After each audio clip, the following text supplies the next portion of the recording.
Vínculo que podríamos denominar histórico desde hace ya muchos años.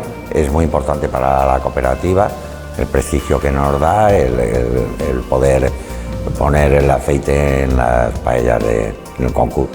Poliespal es el aceite que se produce en el Alto Palancia. Es una cooperativa oleícola de segundo grado, que abarcamos casi el 80% de la producción del Palancia, Sierra Espadán, Sierra Calderona, y se cultiva una variedad autóctona, Serrana de Espadán. Poliespal significa calidad, ¿no? Y entonces estamos muy profesionalizados en cuanto a la elaboración del aceite.